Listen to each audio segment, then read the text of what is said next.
Hello everyone, NCERT 12th lesson 2 में हम आज मांग की लोच का अध्ययन करेंगे। पहले एक एग्जाम्पल देखते हैं। मान लीजिए ये एक रबड़ है।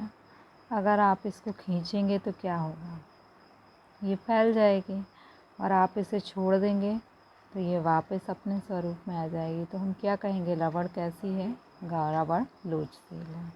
अब इसी से हम मांग की लोच देखते हैं। मांग की लोच का हम अध्ययन क्यों करते हैं? सरकार को कई नीतियां बनानी होती है जिनके लिए मांग की लोच का अध्ययन किया जाता है। जैसे सरकार चाहती है कि शराब का उपभोग जो है वो कम हो, तो इसके लिए सरकार क्या कर सकती है कि शराब के ऊपर जो टैक्स है उसको बढ़ा सकती है। टैक्स बढ़ाने से शराब महंगी हो जाएगी और लोग शराब का उपभोग कम करेंगे।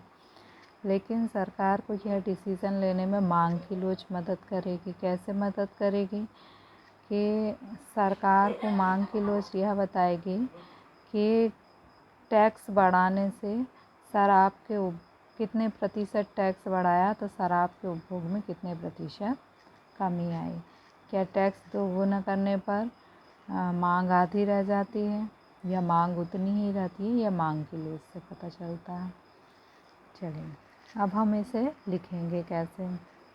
मांग का नियम आप जानते हैं कि मांग का नियम क्या है कि जब किसी वस्तु की कीमत में वृद्धि होती है तो उसकी मांग कम हो जाती है, और कीमत कम होती है तो मांग बढ़ जाती है। ये मांग का नियम है। लेकिन मांग के नियम से हमें यह पता नहीं चलता है कि कीमत में कितनी कमी होने पर मांग में कितनी वृद्धि होगी।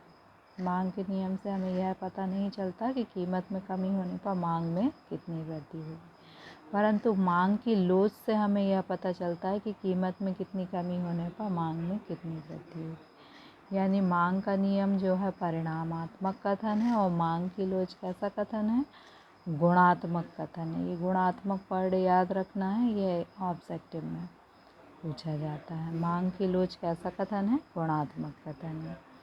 अब हम इसे लिखेंगे कैसे कॉपी में। जैसे मांग की लोच किसे कहते हैं, तो मांग की लोच वस्तु की कीमत में परिवर्तन के कारण मांग की अनुक्रियात्मकता की माप है। यदि आपको यह अनुक्रियात्मकता कठिन लग रहा हो तो आप सरल शब्दों में लिख सकते हैं कि मांग की लोच यह बताती है कि कीमत में परिवर्तन के कारण मांग में कितना परिवर्तन होगा। कीमत में परिवर्तन होने के कारण मांग में कितना परिवर्तन होगा। यानी कीमत दोगुनी हो जाएगी तो क्या मांग आधी रह जाएगी या उतनी ही रहेगी, आधी। आप अनुक्रिया की जगह क्या लिख सकते हैं कि किसी वस्तु की कीमत में परिवर्तन के कारण मांग में कितना परिवर्तन होगा, यह मांग की लोच बताती है।